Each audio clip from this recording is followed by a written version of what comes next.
For the past 8 years, the number of Israeli civilians within the range of rocket terror has grown to approximately 1 million people living under a constant threat of over 10,000 rockets and mortars.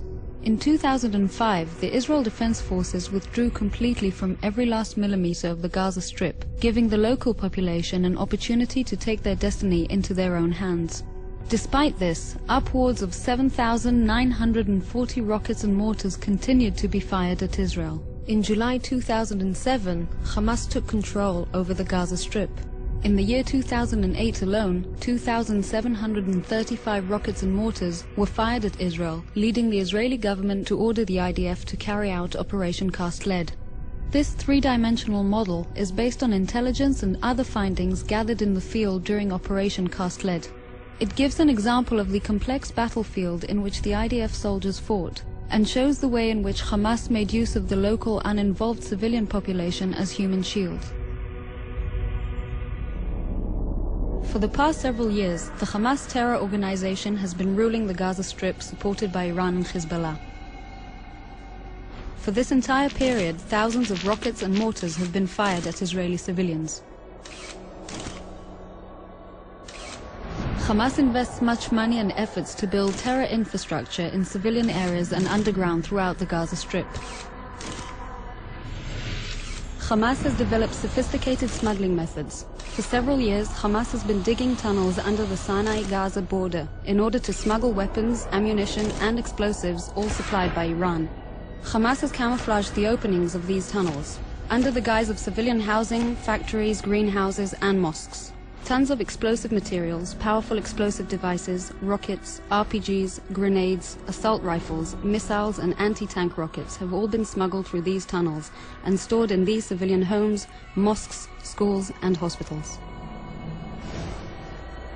Hamas built its training camps and placed rocket launching sites, explosive devices and snipers nearby medical centers, schools and other public buildings to gain immunity while taking advantage of the local population as human shields. Hamas used the large open spaces in mosques in order to store weaponry in opposition to international law, and has in such a way turned these locations into battle zones.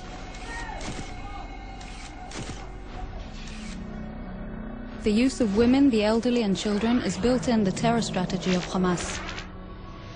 Schools have been booby-trapped. The lives of children and youth have been placed in danger. Schools and educational institutes have been turned into rocket and mortar launching sites. In many instances, Hamas deliberately prevented the local population from leaving the areas of battle with the intention of using them as human shields, so as to prevent the IDF from hitting terror infrastructure. When an explosive device is detonated and the house is destroyed, Hamas puts the blame and responsibility on Israel for hitting civilians and property. Tons of explosive materials and underground explosive devices were found hidden in the streets. The explosive barrels targeted armored vehicles such as tanks and personnel carriers. These types of explosives were placed close to buildings, including those with people inside, so that the demolished building would also serve as obstacles for the advancing forces. In this example, a building where terrorists were hiding has been hit. This caused secondary explosions in the adjacent building, making it collapse due to the many additional explosive devices hidden inside. In an attempt to gain protection, Hamas positioned its rocket launching sites by public buildings such as medical centers, soccer fields, the Palestinian Association for the Rehabilitation of the Disabled, and gas stations. Hamas chose the place and the tactic of using uninvolved civilians as human shields.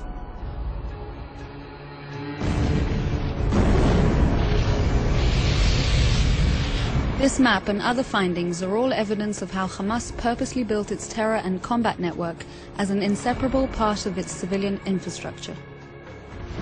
Hamas chose this battlefield. Hamas chose to place its rocket and mortar launchers within the uninvolved civilian population. Hamas chose to build its fortifications and place its explosive devices and snipers deliberately between buildings in which people were hiding.